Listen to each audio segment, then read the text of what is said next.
Mais um pouquinho. Sim.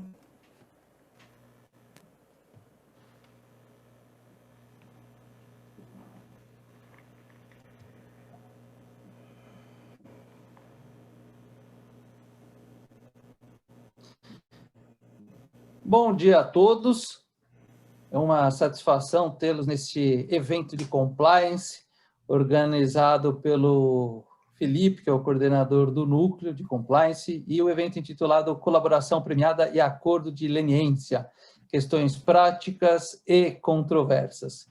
E falar em compliance é sempre oportuno e sempre necessário.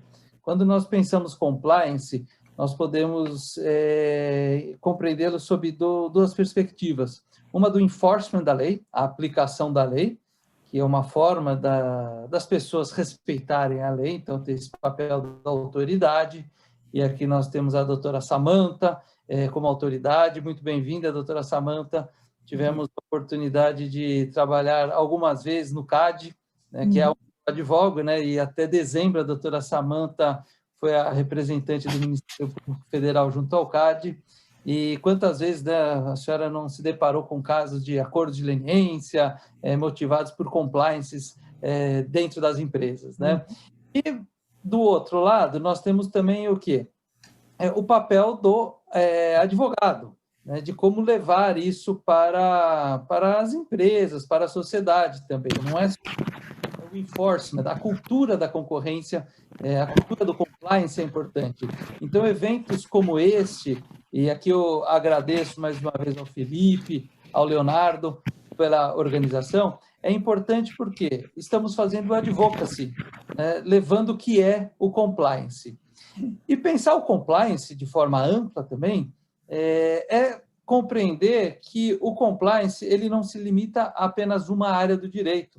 O compliance ele deve ser compreendido como um todo. E um exemplo aqui, eu fico muito feliz de termos a presença do Dr. Pier Paulo, é que o compliance concorrencial, que é onde eu atuo, é uma coisa. Agora, o Dr. Pier Paulo está no compliance criminal, vou dar um exemplo assim, ou anticorrupção, e nós temos casos em comum que atuamos, né, que eu estou na parte concorrencial e ele está na parte criminal. Então, uma empresa, uma associação, um sindicato, quando pensa o compliance, ele não pode se limitar a uma temática, ele tem que compreender e fazer isso de forma estruturada e de forma bastante ampla. Esse evento é mais um evento do COJUR, do Comitê Jurídico da Câmara Ítalo-Brasileira de Comércio, Indústria e Agricultura. E eu devo aproveitar aqui a audiência qualificada que temos, Felipe, para fazer uma publicitar da Italcam e do COJUR, para que aqueles que estão conhecendo pela primeira vez o nosso trabalho, que, se gostarem, se associem à Italcam, participem do COJUR. Você pode ser empresa, pode ser escritório de advocacia. O COJUR é dividido, vamos chamar assim, em núcleos temáticos, e cada núcleo com a sua especificidade. Um exemplo, na próxima quinta-feira, nós teremos um evento interessantíssimo sobre o direito da moda.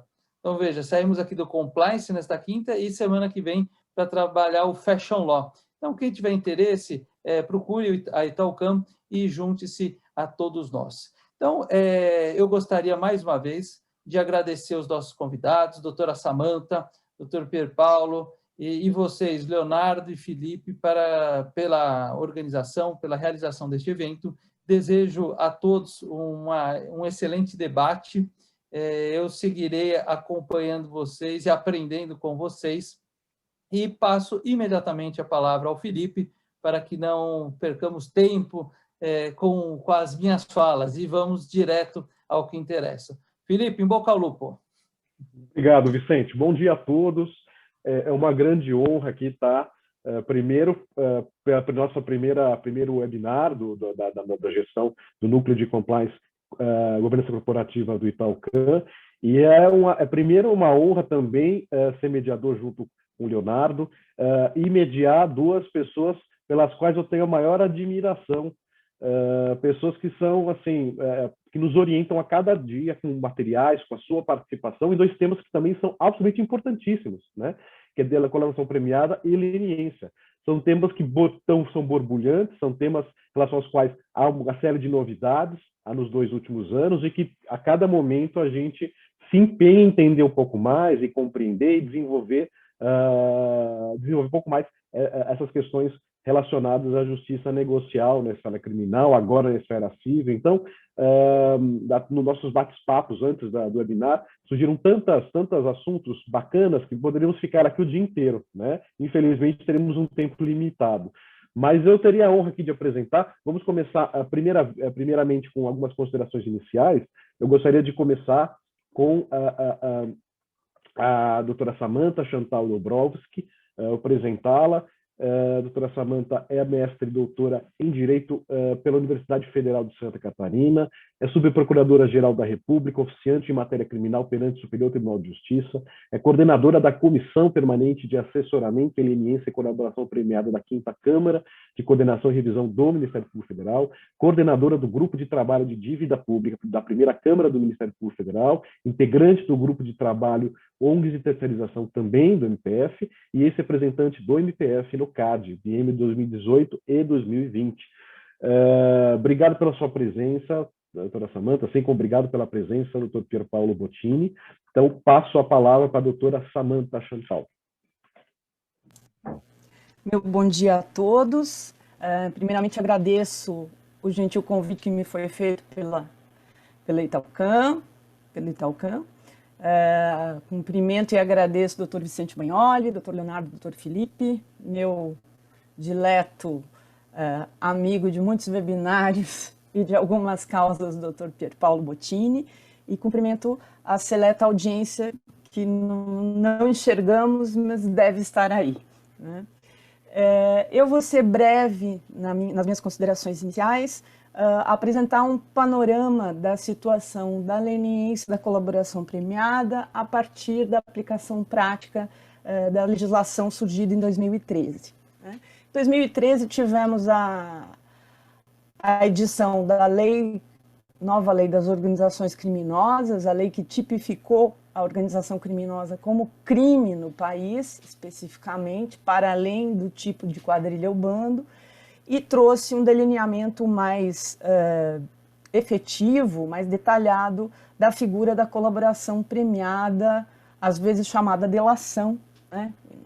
Vulgarmente, mas delação seria uma subespécie da colaboração premiada na esfera criminal, instituto que já existia no ordenamento desde o final dos anos 90, mas com um uso bastante restrito para tipos como sequestro, algumas questões vinculadas até a sonegação fiscal, mas não de uma maneira mais difundida no ordenamento.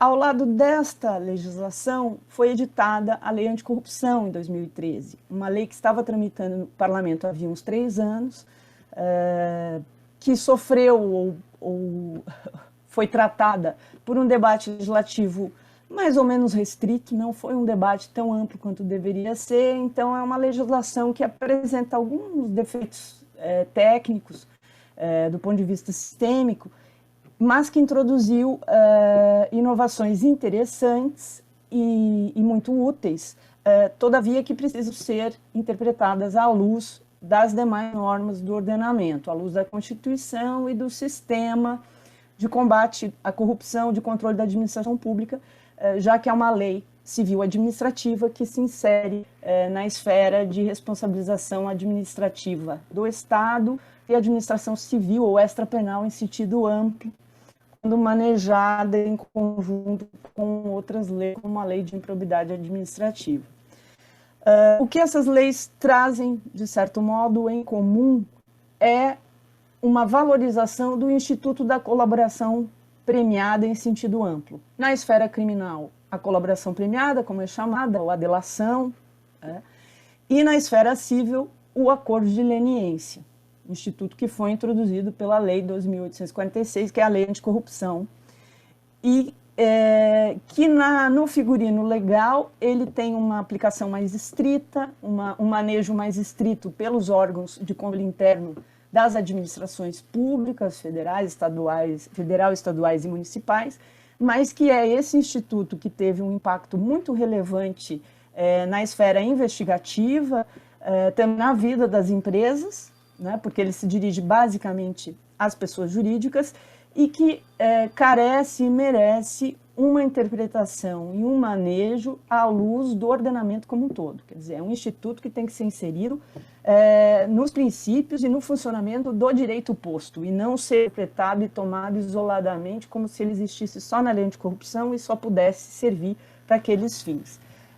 Certamente isso é um pouco hermético que eu estou falando, mas para o pessoal técnico, para os advogados, isso é mais inteligível, porque significa dizer que a leniência pode ser aplicada para além dos ilícitos administrativos escritos na lei anticorrupção. Ela pode ser aplicada para questões de improbidade administrativa, eventualmente atingir pessoas jurídicas que façam um acordo em paralelo com a empresa e ter até repercussões penais, né? Porque um fato ilícito, ele configura, pelo nosso direito, a um só tempo, pode configurar, né, a depender do que esteja previsto na legislação, pode configurar ao mesmo tempo um crime, um ilícito administrativo, um ilícito civil, né, eventualmente também um ilícito do âmbito da improbidade administrativa, que é um âmbito civil administrativo, mas que às vezes tipifica situações para além do mero ilícito administrativo ou mero ilícito civil, então seria um âmbito específico, e com isso é preciso, do ponto de vista da defesa, resolver as questões nos vários aspectos envolvidos naquela irregularidade. Do ponto de vista estatal, é do interesse, todos os aspectos sejam bem cobertos, que haja a devolução do que precisa ser devolvido, o ressarcimento e o apenamento necessário em todos os casos. Então, tendo isso como um contexto de fundo, deve-se pensar que a versão mais efetiva e mais bem delineada dos institutos de colaboração, tanto no aspecto criminal como no aspecto civil ou extrapenal, para sermos mais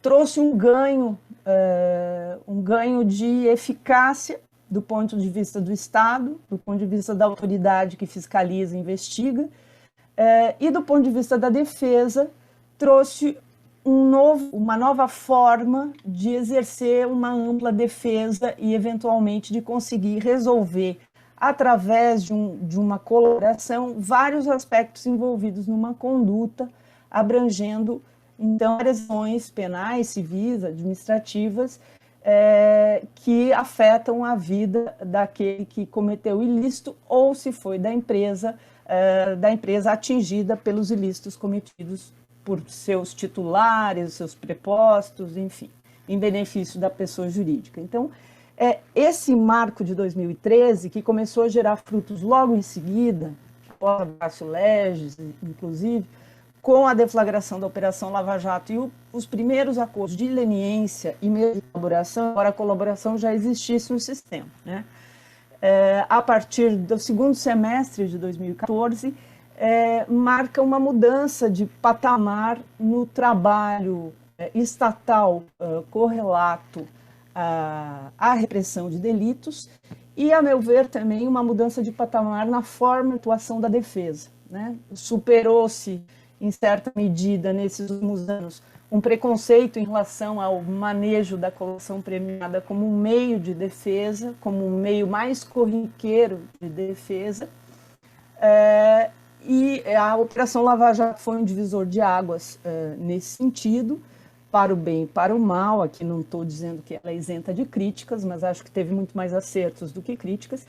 E, certamente, o Instituto da Colaboração foi um dos motivos do relativo êxito que essa operação obteve e que, em alguma medida, em alguns estados, ainda vem obtendo, né?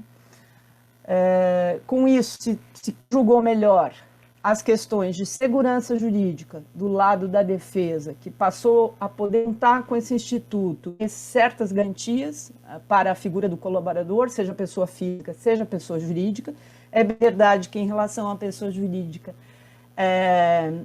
os atritos e os conflitos entre órgãos públicos e as repercussões posteriores dos acordos levaram um tempo para se assentar, né? Geraram um tempo de insegurança e ainda geram várias dúvidas e questões próprias de cada negociação e de cada acordo, a depender da forma societária da empresa, da possibilidade dela fazer o acordo por si só ou depender de pessoas físicas que tragam a narrativa que ela precisa apresentar. Quer dizer, ainda temos alguns obstáculos a superar, mas isso se consolidou como um mecanismo possível de ser usado a partir da Lava Jato e, embora não tenhamos um número enorme de acordos de leniência, por exemplo, mas temos acordos muito importantes em termos de valores, em termos das empresas que os assinaram, e mesmo os deles foram firmados pelos vários órgãos públicos de controle e fiscalização, junto com o Ministério Público, e até, às vezes, com um reflexo na jurisdição internacional, porque isso é do interesse das empresas. No âmbito do CAD, isso é claríssimo, né? As multinacionais que fazem acordos lá fora correm para fazer o acordo aqui também, porque é uma das obrigações que se impõe a quem pretende mudar a página. Corrupção, isso se verifica quando há empresas com sedes no exterior e que precisam, então, reportar todos os ilícitos que tenham cometido nas jurisdições diferentes. É bem verdade, como eu estava dizendo, que as empresas sofreram ou sofrem ainda de uma certa insegurança sobre o panorama, mas a figura do acordiência, tenho para mim que ela veio para ficar. Ela só tende a se consolidar, a ficar melhor compreendida por todos os órgãos. Houve também nesse processo, nos últimos 6, 7 anos, questões circunstanciais, né? Questões dos fatos envolvendo determinadas pessoas, determinados agentes, e isso colocava em xeque, em risco, a própria utilização do Instituto. Mas quanto mais isso se consolide e os fatos estejam em certa medida, mais distanciados das esferas políticas, e eventualmente no futuro isso pode ocorrer, embora na esfera anticorrupção o mais usual seja que os ilícitos estejam ligados a agentes públicos, não necessariamente agentes políticos, mas agentes públicos.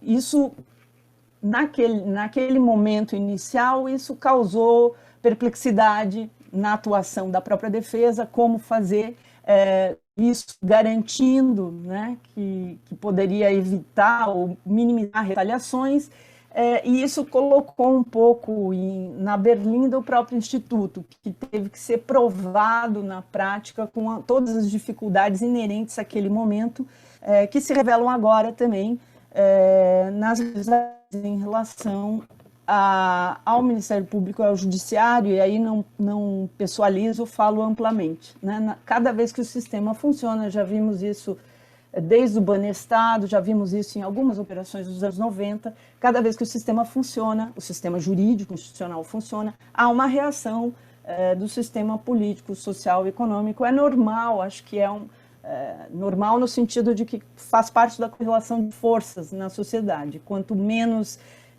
desenvolvida institucionalmente, democraticamente uma sociedade, mas isso se verifica, infelizmente.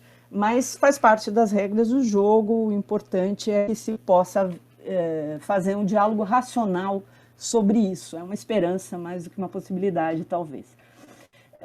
Sobre o acordo de leniência e colaboração, então, embora haja ainda muitas dúvidas técnicas e o surgimento de algumas leis novas, ou pacote anticrime, ou mesmo de interpretações, sobretudo no âmbito do Supremo Tribunal Federal, porque é óbvio que os outros tribunais também interpretam e aplicam esses institutos, mas o Supremo acaba delineando as interpretações mais vinculantes. Ainda surgem algumas questões que estavam melhor especificadas e que agora voltam a ser reabertas, dados os casos concretos específicos. Acho que nós vamos tratar nas questões postas a seguir no debate. Mas importa dizer que, em relação aos dois institutos, do ponto de vista do Ministério Público Federal, por exemplo, o que também se verifica em outros órgãos do Ministério Público nos estados, o que pode ser encontrado atualmente no material da Advocacia Pública, da Controladoria Interna, dos poderes, é a busca e a tentativa de se consolidar um entendimento através de orientações, de uma normatização possível. Então, para falar da minha instituição, nós editamos um estudo técnico ainda em 2017 sobre a cordileniência, estudo que foi calcado na experiência inicial da Lava Jato e em diálogo muito franco e muito produtivo com advogados de defesa, para a gente colher também as preocupações e dificuldades da defesa, que, sem dúvida alguma, no meu ponto de vista, ajudou e muito, influenciou e muito a prática inicial do acordo de leniência no país, em relação às pessoas jurídicas. Então, isso acho importante deixar registrado, porque não foi uma invenção da lei que foi aplicada de forma atabalhoada ou não pelos agentes públicos. Foi um instituto que foi aplicado em conjunto com a defesa, como técnica especial de investigação, que é o acordo de leniência. Ele visa obter a prova do infrator e, com isso, obter uma prova mais certa, de maneira mais rápida, né? E conseguir um processo, então, mais eficiente, porque essa prova, se não é obtida diretamente, é obtido o caminho de prova e é mais seguro o que vem ali demonstrado a partir de uma colaboração. Mas se sopesou tanto a técnica especial de investigação, que é o acordo de leniência, com os interesses da defesa no manejo desse instituto. E aí o Ministério Público Federal emitiu a sua opinião técnica, consolidada nesse estudo de 2017, está disponível na página da 5ª Câmara de Coordenação.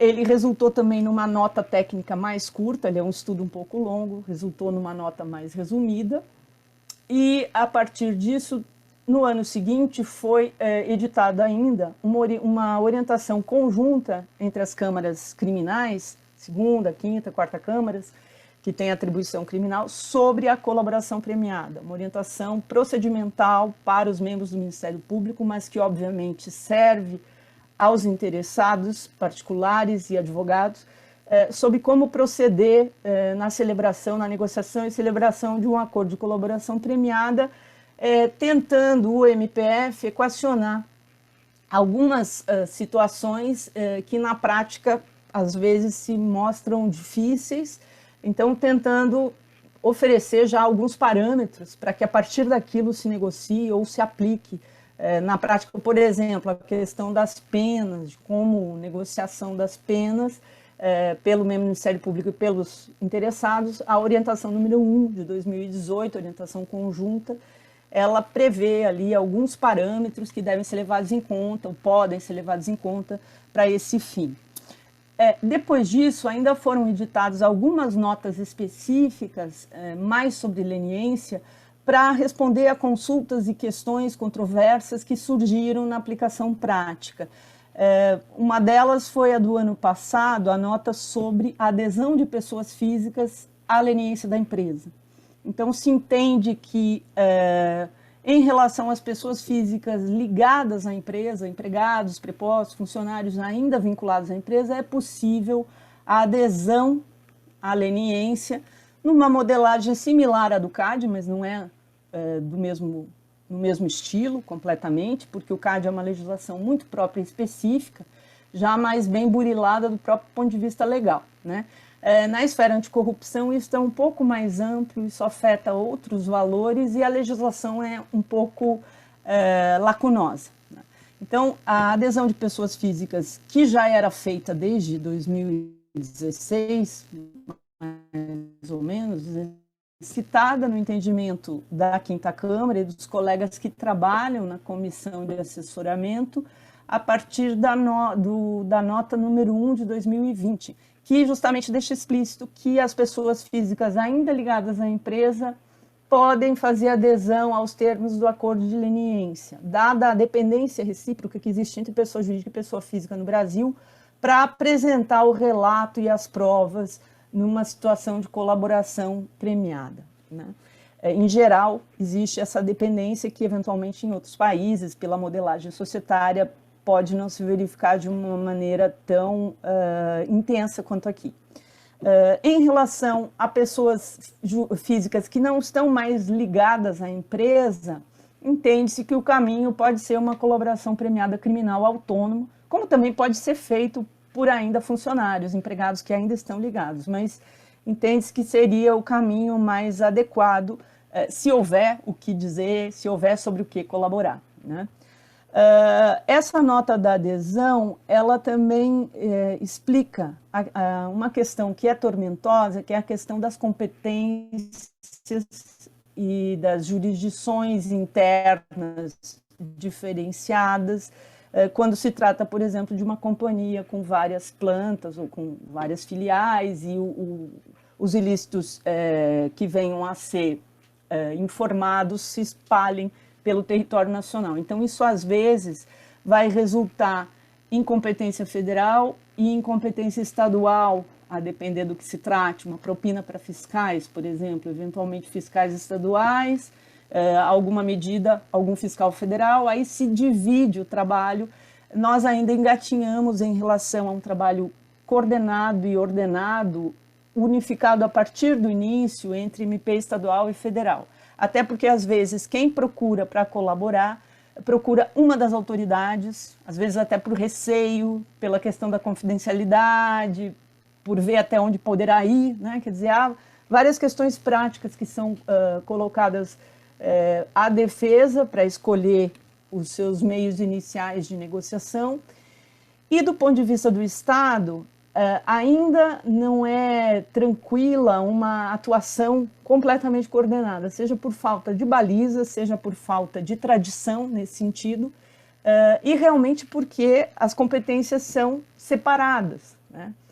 O que a gente tem buscado fazer é ampliar o diálogo entre os ministérios públicos quando se detecta desde o início que há competências bifurcadas, né, compartilhadas, e se buscar também cobrir de uma certa segurança a colaboração que vier a ser firmada numa esfera, para que ela possa ser compartilhada desde que essa segurança e os direitos sejam garantidos à pessoa do colaborador. Mas é claro que o desdobramento nas diversas jurisdições é trabalhoso do ponto de vista da empresa e da defesa, embora seja uma consequência dos atos em questão, e ainda não é algo absolutamente tranquilo, né? Muitas vezes requer um novo convencimento.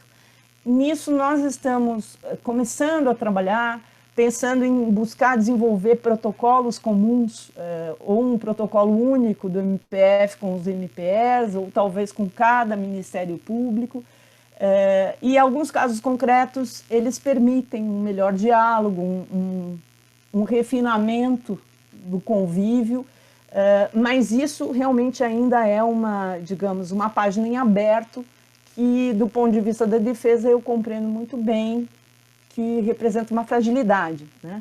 Mas há um esforço, uma busca de solução nos casos concretos, e eu acho que é um diálogo que a gente deixa em aberto, inclusive para ouvir as premissas e as necessidades da defesa, para buscar construir pelo menos um esqueleto de protocolo comum que possa ser acionado cada vez que isso se apresente para as empresas colaboradoras. Então, assim, a gente não tem isso ainda regrado, mas está no nosso horizonte de trabalho em busca de uma normatização mínima a esse respeito. Também temos ainda como dúvidas melhorar os parâmetros dos cálculos de multas e penas, né?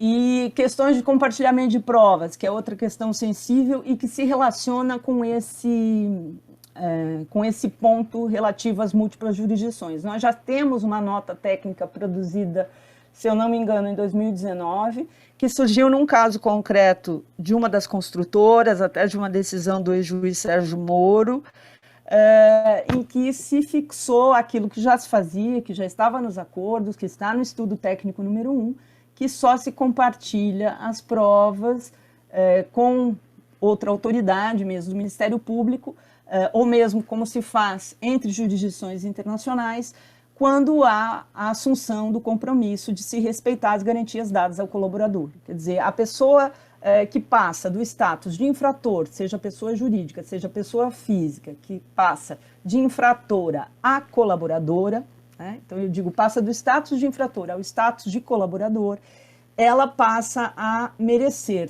do ponto de vista do Estado que celebrou o acordo, então de todos aqueles órgãos que assinaram, ou do único que assinou, um tratamento qualificado, não direi privilegiado para não ser mal compreendida, um tratamento qualificado ao modo de uma testemunha protegida, quer dizer, como se fosse uma testemunha que merece proteção. Ela passa a merecer um tratamento qualificado, um certo cuidado, e o primeiro deles é que as provas fornecidas só serão compartilhadas na medida em que quem vier a recebê-las para delas fazer uso perante outras pessoas assegure aquele colaborador que deu as provas o mesmo patamar de garantias dado pela autoridade que celebrou o acordo. Isso me parece fundamental, mas no início não era bem compreendido, né? E alguns órgãos até agora têm uma certa dificuldade em entender que compreendem que se está dando um certo privilégio, daí eu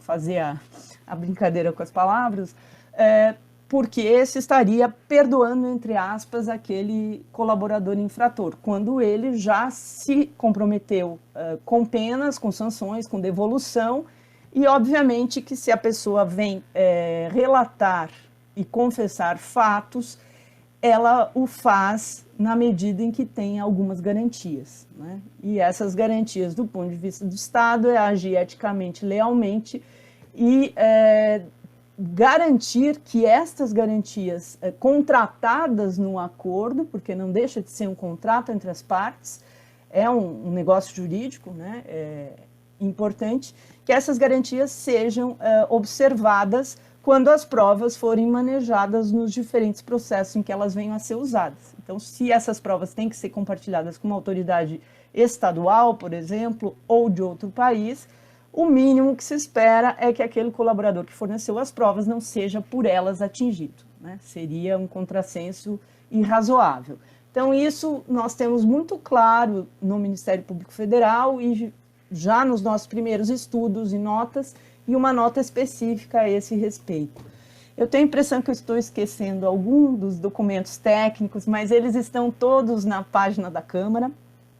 Dentro da página da Câmara tem uma página específica sobre acordos de leniência, com informações dos acordos que já são públicos, com acesso aos documentos que já são públicos, e provavelmente no curso desse ano a gente vai conseguir formatar um painel né, na internet também sobre esses acordos de leniência e sobre a execução dos acordos. Seria algo interessante o acompanhamento dessa execução. Não é tão simples como parece, não do ponto de vista tecnológico, mas às vezes da gente reunir as condições de funcionários que vão ficar alimentando esses dados dos próprios colegas e, claro, sempre respeitando as questões sigilosas envolvidas. Eu já me alonguei, falei mais de leniência, porque acho que a colaboração vem com as perguntas práticas e que será mais interessante a todos. Agradeço o interesse.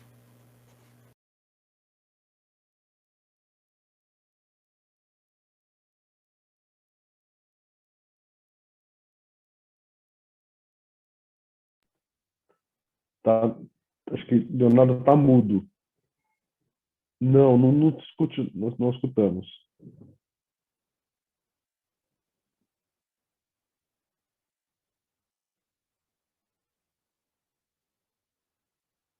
Não ouvimos.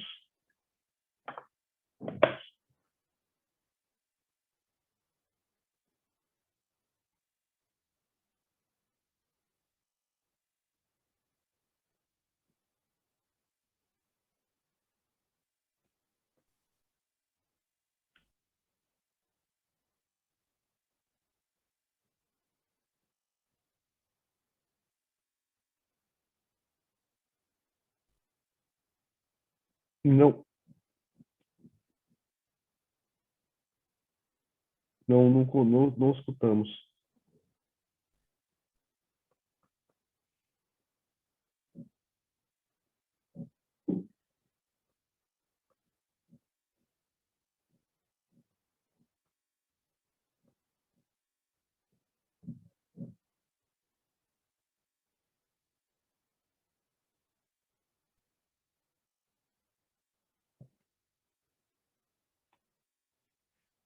Bom, eu vou. Bom, eu vou.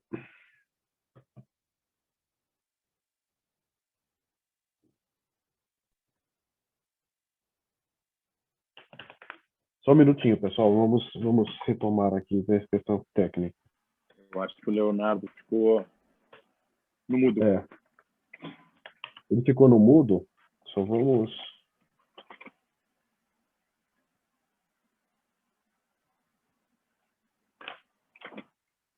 Só vamos ver se ele consegue. Mas enquanto isso.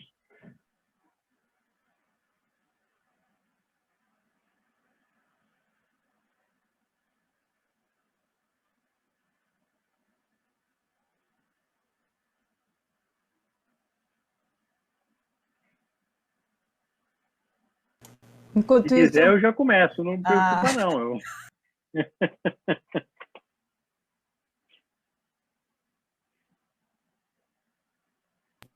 Samanta, você está em Brasília, não? estou em Florianópolis. Você está em Florianópolis. Mas fiz minha mudança, estava em Brasília até sexta passada. Já instalou, já está instalada lá. Já. Eu vim para Ubatuba. Fugido. Vou ficar aqui Vamos os lá. próximos dias. Me desculpem, vamos tentar resolver essa questão técnica. Então, para apresentarei o professor Pier Paolo Bottini. O professor Pier Paolo Bottini é mestre e doutor pela Universidade de São Paulo, professor e docente também da Universidade de São Paulo, USP, advogado criminalista, grande advogado criminalista, a quem todos nós, como advogados, nos inspiramos. É isso. Passaria a palavra para o professor Pier Paolo para as considerações iniciais. Ok. Obrigado, Felipe. Obrigado, Leonardo, ou Leonardos, porque tem dois aqui, de diferentes perspectivas. Mas queria agradecer pelo convite de estar fazendo essa conversa com vocês e com a Câmara Ítalo-Brasileira. É uma honra poder discutir esse tema que muito me agrada debater aqui com vocês. E cumprimentar a doutora Samanta, não sem antes pedir desculpa, que ontem nós tivemos uma reunião e eu, sem querer, apertei o sair sem me despedir. Então, Samanta, só aqui me penitenciando com você e cumprimentando por essa disposição que a doutora Samanta tem de sempre estar presente aos debates e ajudar com essa visão da própria autoridade pública na formatação desses institutos que são muito novos e que certamente geram uma série de perplexidades para todos nós que os operamos ou tentamos os operar. Então, quantas vezes nós, tanto em debates acadêmicos, corporativos, quanto na prática, tentamos colocar um tijolinho a mais aí nesses institutos para a gente construir um sistema de segurança jurídica nacional. Então, eu queria cumprimentar por essa disponibilidade. Eu acho que é fundamental que todos nós possamos sentar e tentar estabelecer parâmetros mais claros para a aplicação desses institutos e as orientações que a Quinta Câmara vem fixando e oferecendo, elas têm sido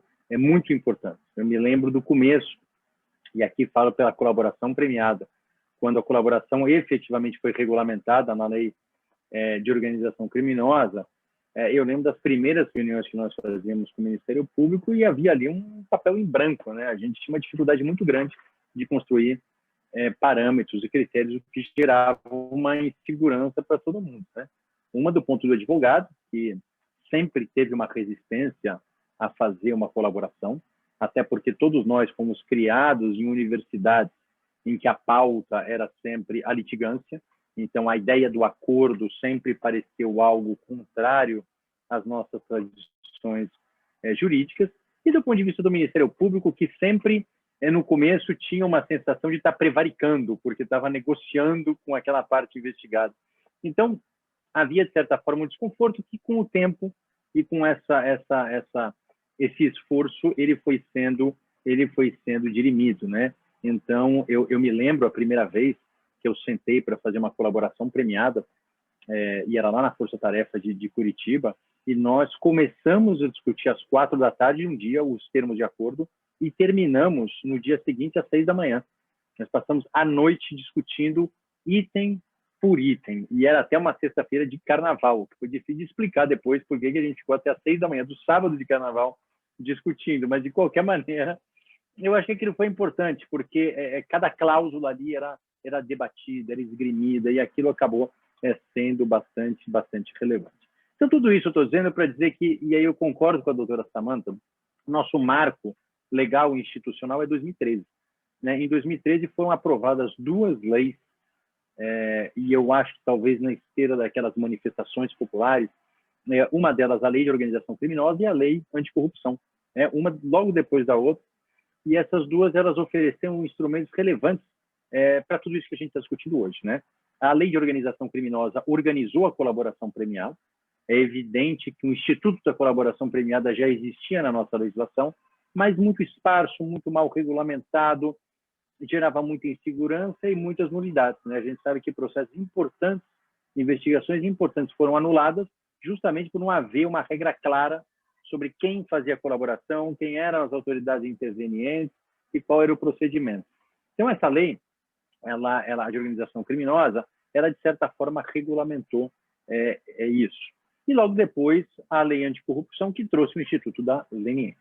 Então, a partir daí, começou-se a utilizar esses instrumentos de colaboração de pessoas físicas e jurídicas com autoridade para esclarecer e para colaborar na investigação da prática de crimes, especialmente no âmbito da corrupção. Pois bem, mas nem por isso, nem pelo fato de haver uma lei, as dificuldades elas sumiram de uma hora para outra. Né? Todos nós, como eu vinha dizendo, se depararam com inúmeras questões práticas. Né? A gente sabe que uma lei ela pode ser muito organizada, muito detalhada, mas a realidade sempre apresenta uma dinâmica muito mais rica e muito diversa. Então, o que eu queria trazer aqui nesse tempo que eu tenho, e eu acho que a ideia é a gente jogar para a discussão, é quais as principais dificuldades no âmbito da colaboração prevista. Né? O que a gente vem enfrentando e que talvez seja necessário um aprofundamento, um debate e talvez até uma alteração legislativa. A primeira grande dificuldade da colaboração premiada é a decisão pela colaboração, que não é uma decisão do advogado, não é uma decisão do promotor, é uma decisão da pessoa física, lembrando que colaboração premiada é limitada a pessoas físicas, diferente da leniência. Então, é a decisão pela colaboração, que certamente não deve ser uma decisão simples por parte daquele que é investigado. Né? Ele vai ter que, em algum momento, se dispor com todos os seus parceiros na prática delitiva e apresentar todas aquelas informações.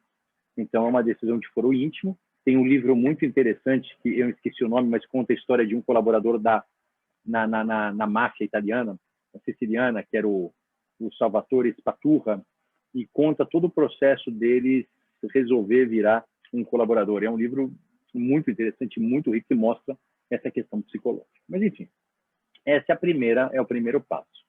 Mas, uma vez decidido pela colaboração, há um segundo passo, que é quem é que o advogado vai procurar para fazer essa colaboração. Porque quando a doutora Samantha falou na leniência que você tem vários atores, na colaboração você tem pelo menos 2. Um é o delegado da polícia e outro é o Ministério Público. E o Supremo diz que ambos têm competência para celebrar um acordo de colaboração. Então, efetivamente, quem vai ser procurado?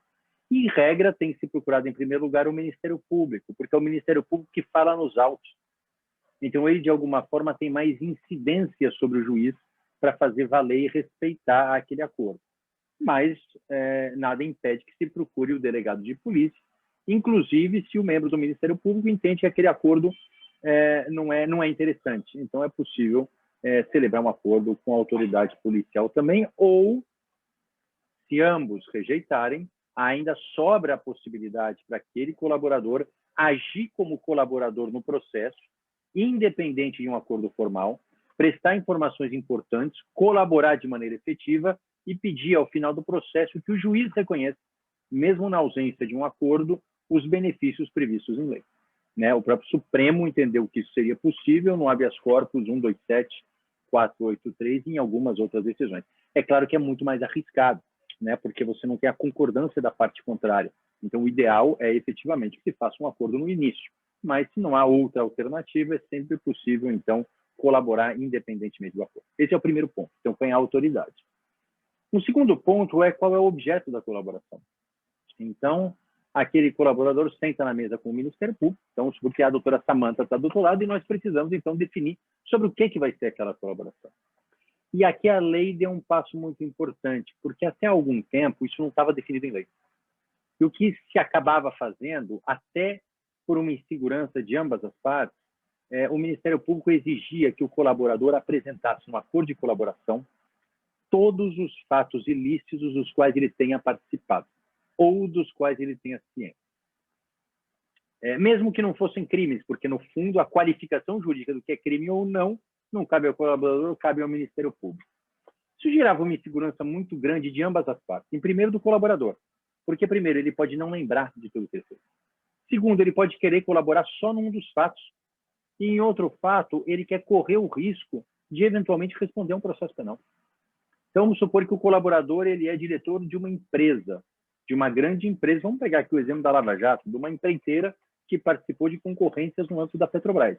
Ele fez cartel e praticou corrupção. E sobre isso ele quer colaborar e quer contar tudo. No entanto, a empresa dele também praticou um crime contra o consumidor num outro estado.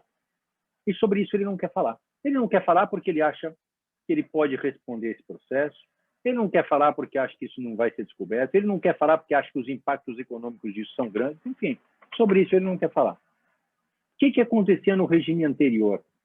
Se ele falasse só de uma parte e não falasse de outra, e essa outra parte fosse descoberta, todo o acordo dele estava em risco. Ele perdia todo o seu acordo. Ele era considerado uma pessoa de má fé, com reservas mentais. E isso afetava todo o acordo. Então, ele tinha que falar tudo o que ele lembrasse, mesmo que ele não tivesse dados de corroboração. E o Ministério Público, por outro lado, ficava numa situação muito delicada. Porque se ele identificasse alguma omissão, aquele acordo que ele construiu também era colocado em xeque. Então, muitas vezes, alguns indícios de omissão também eram deixados de lado para não desprestigiar aquele acordo. Então, era uma situação insegura para todas as partes.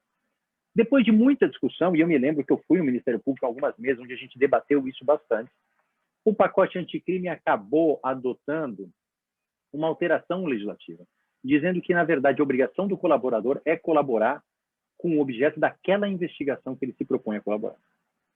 Ou seja, ele não precisa falar de fatos que não dizem respeito àquela investigação. Isso não significa que, evidentemente, ele está acobertado por esses outros fatos. Então, se o colaborador vai falar de cartel e corrupção na Petrobras, no Paraná, isso está acobertado pelo acordo. Se ele optar por não falar sobre o crime contra o consumidor que ele fez em outro local, ele não precisa falar. Se aquilo for descoberto, esse outro fato não está compreendido no acordo. Ele vai responder por esse outro fato. Mas, por outro lado, a descoberta desse fato não coloca em risco o acordo que ele já fez. Então, isso dá uma certa racionalidade e uma organização para a sistemática de acordos. Agora, uma leitura que vem sendo feita da lei, que não pode ser feita, é que o colaborador ele só pode falar sobre os fatos daquela investigação. Não é verdade. Ele pode falar de todos os fatos que ele quiser. Até porque, quantos mais fatos o colaborador trouxer, mais benefícios ele tem. Então, ele é incentivado de falar sobre várias coisas, mas ele não é obrigado. Ele tem a segurança jurídica de que, se naquela investigação ele falou toda a verdade, não omitiu e não mentiu, ele vai ter o benefício naquela investigação. Os demais fatos não estão cobertos pelo acordo, nem para o bem e nem para o mal. Eu acho que isso foi um avanço, isso confere segurança jurídica. Uma terceira questão, vou falar só de 4 questões, depois a gente passa para o debate. Mas um terceiro ponto, que também foi levantado pela doutora Samantha, é a questão da competência. E essa realmente é uma dificuldade. Porque imaginem o seguinte, eu vou aqui usar um pouco o exemplo que ela usou. Então, eu sou uma empreiteira que fiz um cartel. Melhor, eu sou uma empresa de auditoria, de capital aberto, que participou, colaborou num cartel de empreiteiras e praticou corrupção. Esse sujeito, ele tem basicamente, ele cometeu um crime, então ele tem que negociar uma colaboração premiada à pessoa física.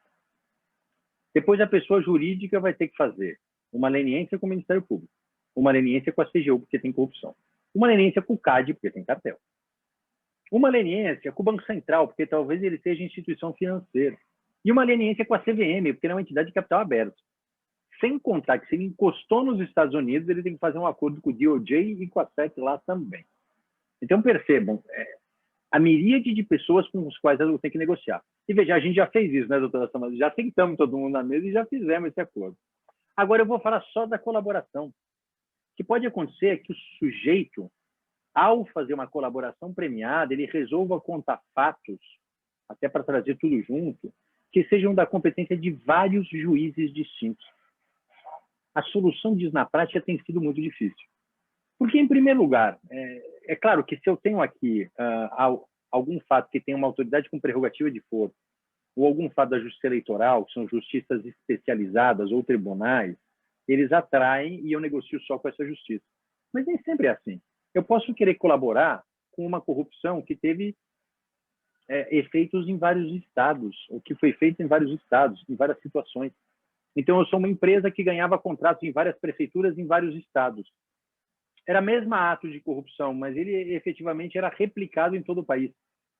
No fundo, eu vou ter que sentar todos os membros do Ministério Público competentes para fazer esse acordo.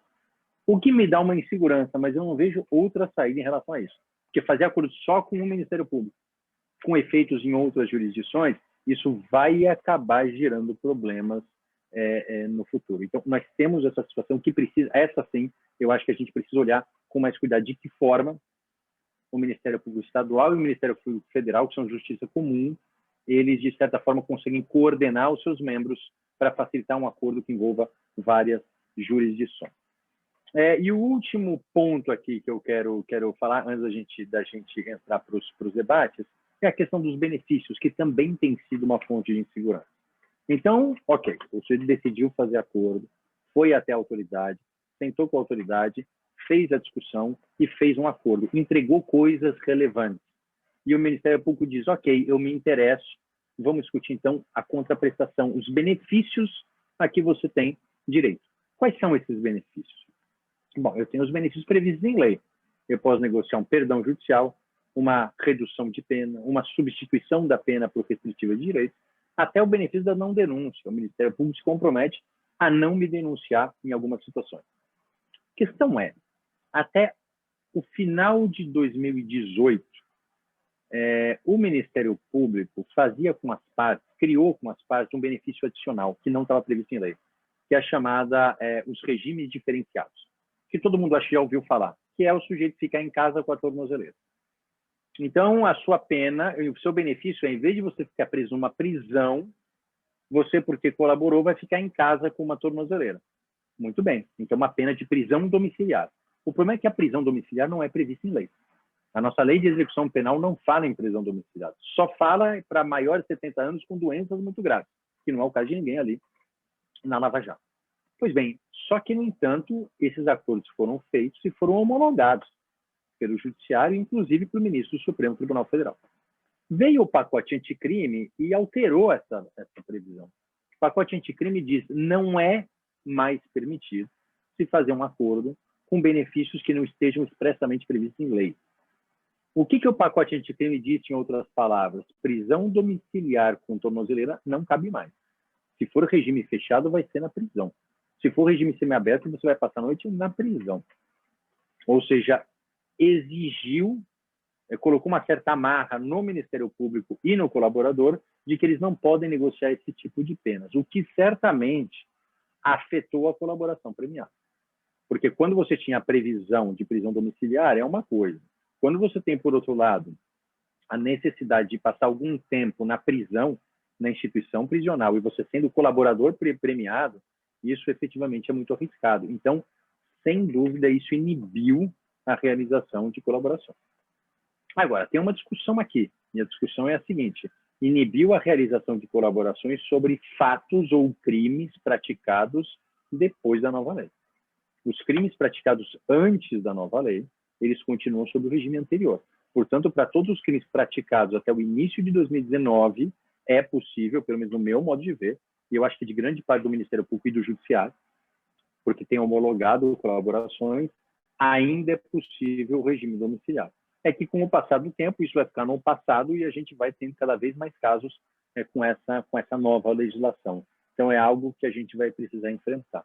Aqui, talvez, uma alteração legislativa prevendo em lei a prisão domiciliar, o que eu acho até muito salutar para a gente resolver a ampla crise carcerária que a gente tem, talvez fosse algo interessante para que a gente pudesse voltar a uma colaboração premiada com um incentivo mais amplo e, por outro lado, também reduzir um pouco o contingente prisional do país. Mas, enfim, essa é uma última questão. Eu vou deixar para os debates, talvez, um dos temas mais candentes aqui, que é a questão do compartilhamento de provas. Porque, realmente, a gente está falando aqui de pessoas que trabalham em empresas, e a grande questão aqui, eu acho que a grande indagação de boa parte das pessoas que estão nos assistindo é a seguinte: muito bem, eu faço parte de uma empresa. Nós identificamos algo ilícito, um funcionário, um diretor praticando crime. A empresa quer colaborar e o diretor quer colaborar também. Nós vamos fazer uma leniência e uma colaboração premiada. Vamos ao Ministério Público, apresentamos todas aquelas provas produzidas em investigação interna. Provas sensíveis, provas que têm repercussão econômica, que a gente apresenta para o Ministério Público. Vai fazer a leniência e vai fazer a colaboração. Muito bem. Só que aquela prova, tudo bem que vai instruir uma ação de corrupção, vai instruir uma ação penal, mas essas provas podem ser usadas por outras instâncias contra quem fez a colaboração? E a doutora Samanta já adiantou um pouco. A princípio, pela orientação número 1, inciso 35, se não me engano, ou 39, não pode. Agora, a gente não combinou isso com a Receita Federal, a gente não combinou isso com o TCU, a gente não combinou isso com vários dos outros poderes que sistematicamente passam por cima disso. E eu posso falar aqui pela Receita Federal. Eu não sou tributarista, não trabalho nessa área, mas todos nós conhecemos gente que trabalha nessa área e que fica em cabelo em pé depois de olhar para o acordo e diz: meu Deus, mas a repercussão fiscal disso é brutal. Então, é claro que agora a gente tem a hipótese de fazer um acordo também na área tributária, mas eu acho que essa é uma discussão que a gente precisa fazer melhor. A gente precisa envolver esses entes nesse debate, porque hoje, eu digo sem medo de errar, uma boa parte da resistência das empresas e das pessoas físicas de fazerem acordo não é propriamente a multa, porque para a multa existem critérios objetivos, mas é a repercussão fiscal daquilo. É a repercussão na CVM daquilo. É a repercussão perante sócios minoritários daquilo. Ou seja, são várias repercussões que estão um pouco fora daqueles órgãos que a gente tradicionalmente negocia, que é o Ministério Público e a CGU. Esse, de certa forma, a gente resolveu, a gente compensa, a gente faz uma discussão. Agora, quando sai desses tradicionais atores e vai para o Tribunal de Contas, vai para a CVM, vai para o minoritário, que é um personagem que aparece aí, a gente discute pouco, vai para os Estados Unidos, a gente ainda tem uma certa insegurança. Então, acho que esse é um tema interessante para a gente fazer os nossos debates. Mas eu queria, então, agradecer mais uma vez o Felipe, agradecer o Leonardo, cumprimentar a Samanta e ficar à disposição de vocês para o nosso bate-papo.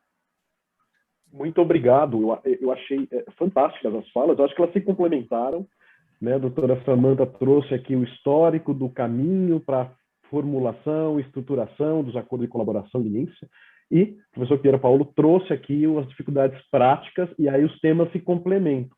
E aí eu gostaria de aproveitar a deixa para apimentar um pouco mais essa discussão. A doutora Samanta trouxe importante questão relacionada até a interação entre os órgãos do Ministério Público, Estadual e Federal. Na complementação do professor Pier Paulo trouxe a questão do envolvimento de outros órgãos que estão fora, geralmente, do núcleo de defesa e Ministério Público Federal, como o TCU, CGU e outros órgãos possivelmente envolvidos. E aí, realmente, uma crítica que sempre se fez foi no sentido dessa interação, a segurança da interação, quando se faz o acordo. Então você tem vários entes que podem estar envolvidos, então foi mencionado TCU, CGU, muitas vezes órgãos de outros países, Receita Federal, e certamente sempre foi uma visão de ausência de segurança jurídica. Nós vimos nos últimos tempos, aí, nos últimos anos, uma tentativa de trazer uma maior coordenação desses outros entes que podem estar envolvidos. Então tivemos aí o acordo de cooperação técnica, o protocolo, o balcão único, né? TCU, CGU, AGU, Ministério da Justiça. Tivemos o protocolo de execução aí envolvendo Polícia Federal, CGU, AGU. As próprias regulamentações do Ministério Público buscam também uma coordenação. Ministério Público Federal não acabou aderindo a esses protocolos, mas o fato é que a pergunta que eu queria fazer é, na experiência de vocês, nós caminhamos no sentido de dar maior segurança jurídica quando você tem esses múltiplos atores, esses acordos, mesmo ainda não tem na participação do Ministério Público Federal, mas eles trouxeram uma eficácia para dar maior incentivo para os acordos e dar maior, em razão do maior segurança jurídica, no sentido de estou fazendo acordo, mas os outros órgãos não vão ser pego de surpresa no envolvimento de outros órgãos que não estavam no acordo. Como é que, na experiência de vocês, isso tem caminhado? Podem começar na ordem de vocês. Se quiser começar a doutora Samanta, depois o doutor Piero, mas está dando mesmo. Como vocês Ok. Bom, eu acho que é interessante sua pergunta, porque daí eu complemento que eu não falei do ACT e não foi de propósito, foi um esquecimento. Mas acho que convém esclarecer. O acordo de cooperação técnica, mediado pelo Supremo, o que por si só já é causa de perplexidade de espécie, né? Porque o Supremo é Tribunal das Grandes Causas e, eventualmente, de conflitos do TCU. Então, o Supremo, como julgador, não deveria precisar mediar, até porque os órgãos têm autonomia relativa, os ligados ao Executivo, o Ministério Público tem autonomia suficiente e todos bastante maturidade técnica para negociar diretamente a sua melhor interação funcional, né? E, inclusive porque, ao longo dos anos da Lava Jato, houve avanços na negociação, avanços significativos na relação entre os entes, tanto que houve a técnica dos acordos de espelho, quer dizer, mesmo não fazendo um grande acordo, como foi agora recentemente o da Samsung e daquela outra empresa francesa, que eu sempre troco, então não vou dizer o nome, porque eu acabo falando o nome da empresa brasileira, daquela outra empresa que todos sentaram à mesa, e ainda um primeiro, que é da Bilfinger, que era um acordo menor, né, em que CGU, AGU, Ministério Público sentaram à mesa para fazer a leniência, as repercussões penais vêm na sequência. O TCU, mais resistente, mas adotou em alguns acordos já anteriores a esse ACT e a esse debate todo, alguns da relatoria do ministro Zimmer, com certeza, adotou a consideração das repercussões havidas perante MP, perante CGU, no âmbito do TCU, quer dizer, modulou os efeitos, né, da sua legislação, levando em conta o acordo firmado. Isso tudo me parece que demonstra que é possível, sozinhos, os órgãos chegarem a um bom caminho. Então, a primeira questão que causou uma dificuldade foi a própria intermediação do Supremo Tribunal Federal, ainda que ele pudesse participar como observador qualificado e tudo mais. E aí eu faço questão de fazer um relato. A iniciativa de fazer um compromisso interinstitucional, ela surgiu formalmente no âmbito do Ministério Público Federal. Talvez a conversa tenha se espalhado entre as instituições superiores, vou chamar assim, mas ali em setembro, outubro de 2019, mas em dezembro de 2019, o MPF formalizou um termo, uma minuta de compromisso de atuação interinstitucional, e enviou, através do Procurador-Geral da República, o atual PGR, a todos os órgãos, CGU, AGU, TCU, Banco Central, CAD, CVM. Não me lembro se a Receita Federal também entrou, mas mandou todos os órgãos do Sistema U, e o Supremo também, acho que foi formalmente comunicado disso, para que participasse como um observador, propondo a adoção de um protocolo comum, né, de boas práticas, de compartilhamento de provas, informações, com respeito às atribuições e funções de cada um desses entes. A essa provocação, só responderam positivamente o CAD e a CVM, e o Banco Central, que acabou firmando um protocolo específico já previsto na lei da leniência do Banco Central sobre compartilhamento de dados e informações com o Ministério Público Federal. Então, de certo modo, sinalizou que aderiria a algum tipo de compromisso.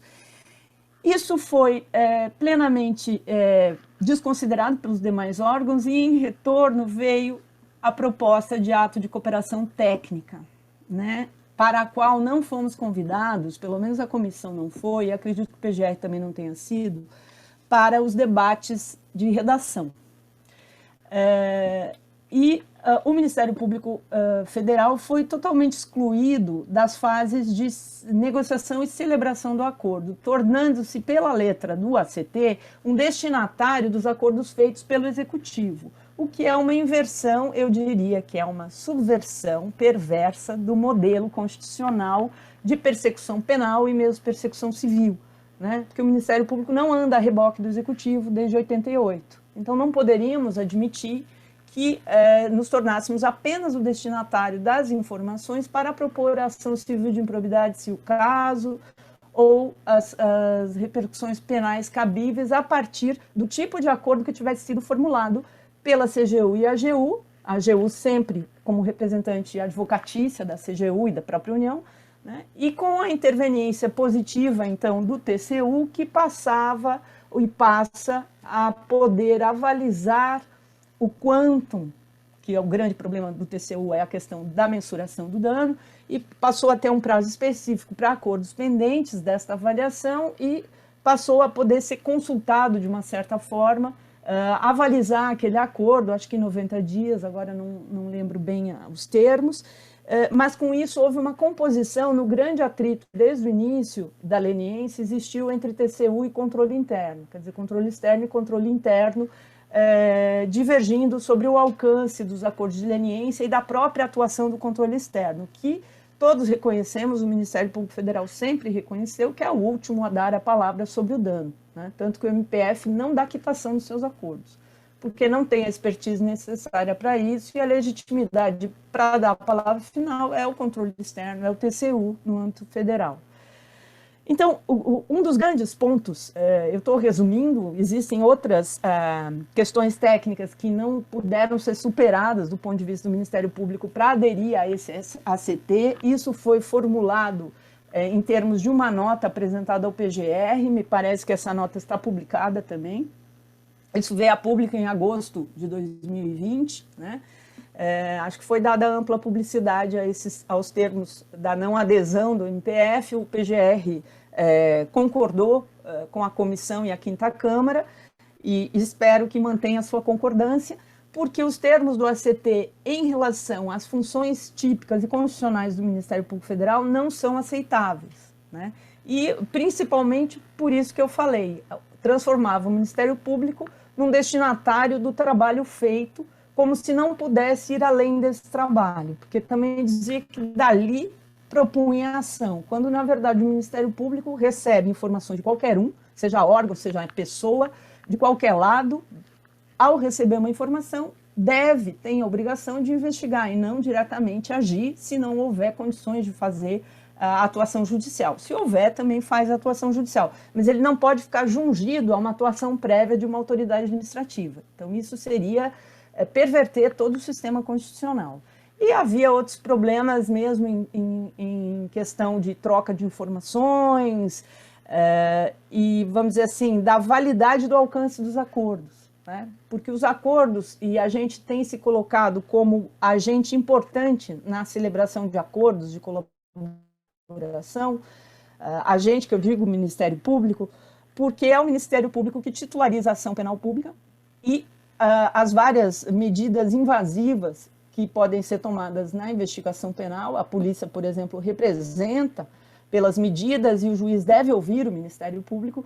Então, obviamente, o Ministério Público tem um olhar mais treinado e com esse olhar mais treinado também tem o ônus de tomar essas decisões, mais que outros agentes públicos, em verificar o que interessa e o que é preciso para uma melhor apuração criminal, né?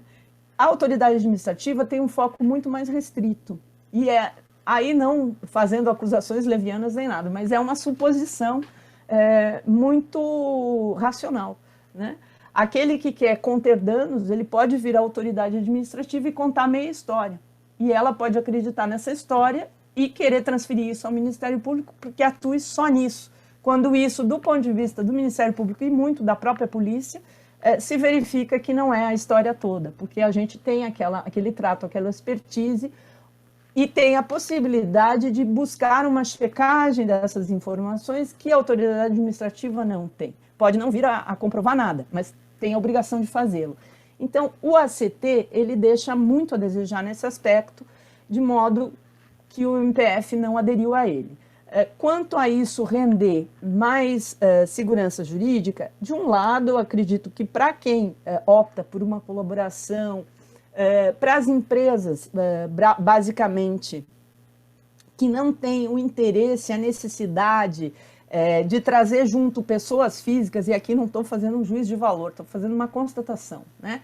Para as empresas que têm um bom trabalho interno de investigação e de compliance, e por isso detectaram irregularidades, ou que não tinham, mas detectaram e resolvem fazer uma virada de página porque querem vender seus ativos ou porque fazem parte de grupos multinacionais. Então, tem uma forma de trabalho mais voltada à proteção da própria pessoa jurídica em si e de poucas pessoas físicas que tiveram uma participação de menor alcance. Para as empresas, o ACT, ele de certa forma resolve pelo menos, ou deveria resolver, porque esse foi o objetivo, quer dizer, o objetivo declaradamente assumido, talvez não o único, ele deveria resolver a questão do atrito entre colaboração da empresa, CGU e AGU fixando o dano relevante, além das questões de multa, que são mais objetivas, e a visão do TCU achando que sempre tem um dano adicional, né, ou que pode ter um dano adicional. Então, esse conflito, para a empresa, no sentido de uma colaboração muito específica de pessoa jurídica, pode estar bem agasalhado pelo ACT, né? E isso resolver bastante os interesses da empresa quando a questão é mais objetiva do ponto de vista realmente estrito da pessoa jurídica. Isso não elimina completamente a possibilidade de a empresa, tendo se envolvido num ato de corrupção, que envolva também agente público, vir a responder por improbidade, mas é óbvio que se ela fez um acordo ali, é mais fácil ela buscar um MPF no âmbito federal para uma composição complementar, né? Ela já tem uma boa-fé demonstrada, já passou por uma prova de fogo em termos de colaboração. Então, assim, continua tendo o trabalho de amarrar pontas soltas, vamos dizer assim, mas facilita o trabalho.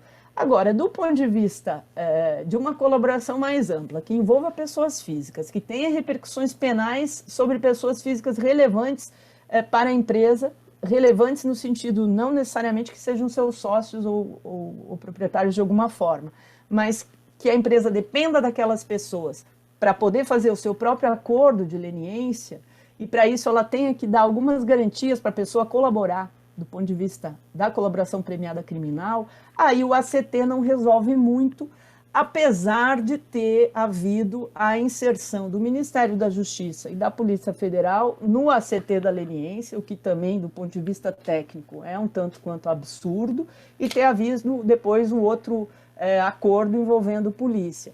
Porque, embora a polícia seja um agente ativo, né, um legitimado ativo, na celebração de acordos, como bem lembrou o professor Bottini, porque o Supremo assim disse, o alcance da atuação policial é sempre menor do que a atuação do Ministério Público.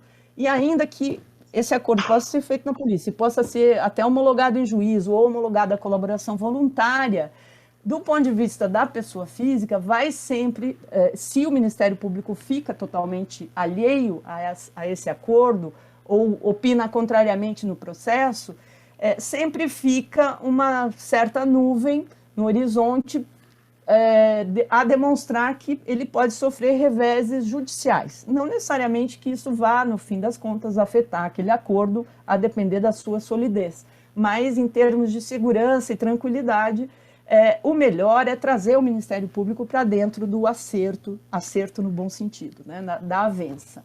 Então, eu acho que esses atos de cooperação, a gente pode ter uma leitura mais benevolente com isso. Eu acho que as motivações não foram, talvez, as melhores possíveis.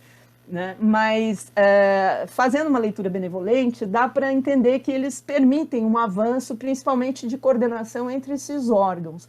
Mas nós também perdemos, por outro lado, a oportunidade de um diálogo mais ampliado no sistema de leniência como um todo, inclusive usando da boa expertise e da boa vontade do CAD em lidar com as demais autoridades, que é o nosso órgão que faz leniência há mais tempo, embora uma leniência muito específica, né?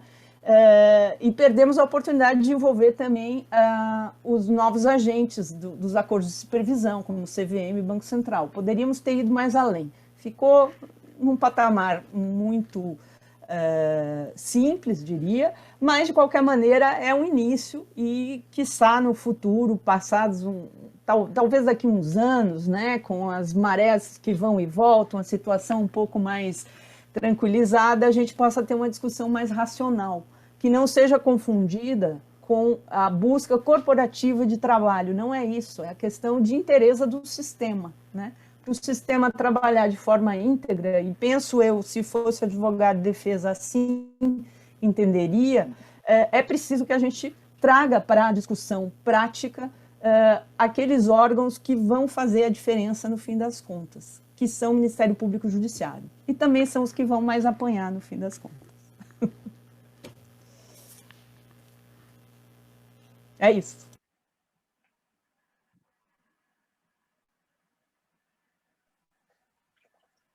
Figueira, por favor. Isso. Eu acho que a Samantha praticamente cobriu toda a resposta aqui. Não sobrou muito espaço, mas deixa eu falar um pouco sobre o ponto de vista da colaboração, então. E mais ou menos na outra ponta, né? Ou seja, aquele caso em que o primeiro caso em que a empresa precisa do colaborador, como a Samantha disse, ou porque ele é uma pessoa relevante para o funcionamento da empresa, ou porque ele é alguém relevante para o bom andamento do esclarecimento dos fatos, né? E isso é muito comum. A gente tem um primeiro problema aqui prático, que é alguma resistência do próprio Ministério Público em fazer seguir conjuntamente a leniência com a colaboração premiada, que é uma resistência que aos poucos vem diminuindo, mas no começo ela era muito forte. A gente raramente, naquele início de 2015, 2016, conseguiu fazer andar em conjunto uma leniência junto com uma colaboração premiada, até porque, em várias vezes, as instâncias são distintas, né? Porque a leniência, em regra, você faz no primeiro grau, porque não tem a questão da prerrogativa do foro. E a colaboração premiada, se tem uma autoridade com prerrogativa de foro, você faz, por exemplo, na PGR, junto ao Supremo ou junto ao STJ. Então, você tinha compassos distintos, personagens distintas, mesas de negociação distintas, mas que levava uma insegurança brutal. Porque, na verdade, a empresa corria em um acordo, a pessoa física corria num outro acordo, evidentemente, um desconfiava do outro o tempo inteiro.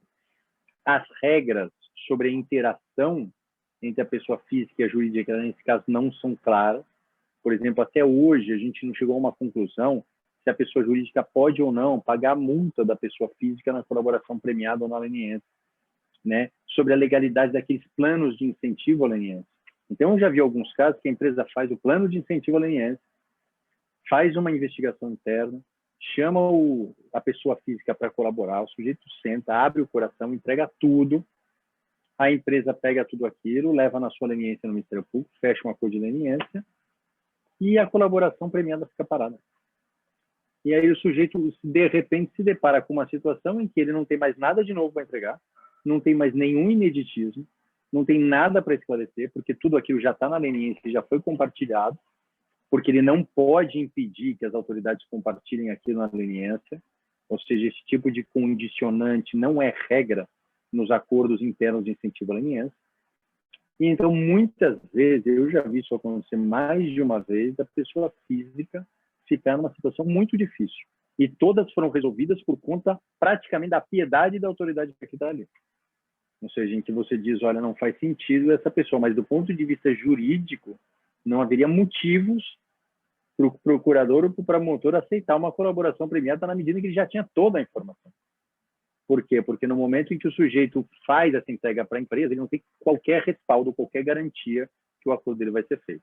É evidente que a pessoa física pode aderir na leniência enquanto pessoa física, mas ainda essa repercussão na prática criminal não está muito claro. Até porque, mais uma vez, a leniência é homologada pelo juiz de primeiro grau. E muitas vezes a colaboração vai ser homologada pelo Supremo Tribunal Federal, que garantia que o colaborador tem, que o ministro do Supremo Tribunal Federal vai se vincular a um compromisso assumido pelo juiz de primeiro grau. A chance disso é mínima de acontecer. Então, eu acho que essas questões elas precisam também ser melhor organizadas, porque, e aqui veja, eu não estou nem dizendo de contato com outras instituições, eu estou falando da básica, daquela arroz com feijão, que é o colaborador e o Ministério Público, a empresa e o Ministério Público. A gente sabe, todo mundo que já atuou nesses casos, que não há nenhum caso em que a relação da pessoa física e a jurídica é boa. Ainda que a física seja o controlador da jurídica, sempre vai haver um desgaste, sempre vai haver uma desconfiança, sempre vai haver uma dificuldade. Se a gente não quer que essa desconfiança atrapalhe o andamento dos trabalhos, é importante que existam regras que definam isso. Porque senão a gente vai ter sempre esse descompasso e essa insegurança.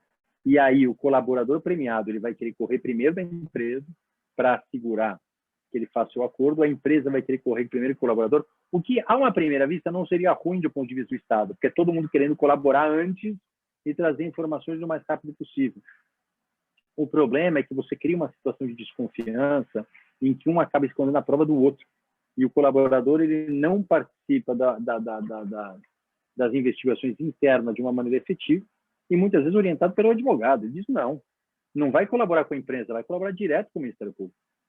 Só que o que chega no Ministério Público é um relato isolado, quando podia chegar um relato integrado com uma investigação interna da empresa, com uma investigação forense, com uma análise de e-mail e assim por diante.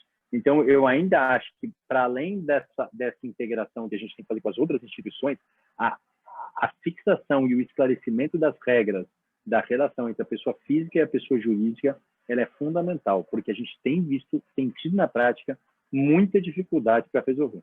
É claro que a gente conhece, enfim, os meios do Ministério Público que a gente trabalha, todos são aqui da Samanta e de outros, a gente já tem uma prática de que, de alguma forma, a gente sabe dessas questões e vai resolver. Então, questão de multa, questão disso, questão daquilo.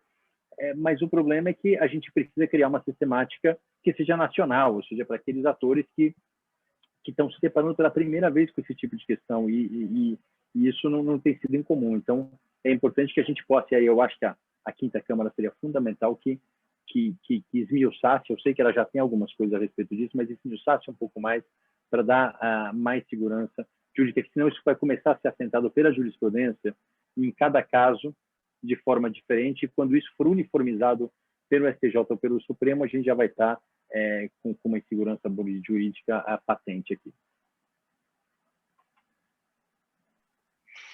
Excelente, Pia. Vocês me escutam bem agora? Sim. Peço desculpas pelos problemas técnicos, já foram resolvidos aí com o meu limitado conhecimento de tecnologia. Obrigado, parabenizo as falas sempre lúcidas da doutora Samanta, do Pia, pensamentos concatenados, clareza de raciocínio e, ao mesmo tempo, com densidade técnica. Isso que eu adoro ouvir vocês por conta disso. Vocês falam com simplicidade, mas com densidade técnica. Como aqui a gente está querendo trazer pontos controversos de natureza prática, eu conversei com alguns advogados e passagens minhas que também trouxeram questões que trazem um pouco de dúvida, principalmente com relação à questão da segurança jurídica da colaboração premiada. Então, eu queria entender um pouco de vocês, ouvir vocês com experiências passadas e até ideias para o futuro do que tem sido feito para garantir uma maior segurança jurídica, especialmente naqueles casos em que nós temos múltiplos investigados, com competências originárias distintas, necessidade de um fatiamento dos acordos entre diversos órgãos do MP, PGR, MPF de primeiro e segundo graus. Para ficar mais claro, eu queria dar até um exemplo concreto. Uma investigação que se inicia no Ministério Público de primeiro grau. O investigado ele tem interesse em celebrar a colaboração premiada, delatando ali pessoas com foro privilegiado e pessoas sem foro privilegiado. Nós procuramos ali a PGR para início das tratativas, enquanto a investigação está em primeiro grau, tramitando normalmente. A PGR, num primeiro momento, demonstra interesse nessa colaboração, mas o Ministério Público de primeiro grau não tem interesse sobre aqueles delatados sem foro privilegiado. Como garantir que essa colaboração, eventualmente celebrada na PGR, vai trazer a segurança jurídica, a abrangência necessária, tendo em vista que o MP o MP de primeiro grau, no caso, resiste a participar, a sentar numa mesa conjunta para essa colaboração. E aí acho que a gente pode começar agora pelo Pierre, para inverter, e depois passar a palavra à doutora Samantha. Boa pergunta, Léo. Ali, só deixa eu dizer, eu talvez, ao meio-dia eu tenho um despacho, então talvez eu tenha que sair aí 10 para o meio-dia mas eu acho que dá tempo da gente fazer esse debate dessa questão, que é muito interessante. Léo, na verdade, o que me... Esse é um ponto que também, de certa forma, foi resolvido na prática, mas ainda existe uma inconsistência técnica. Porque na prática, o que acontece? Se eu vou fazer uma colaboração e vou relatar 10 fatos, ainda que eles não tenham uma relação clara entre si, e um deles tem alguém com prerrogativa de foro, pela lógica atual, eu levo tudo ao tribunal.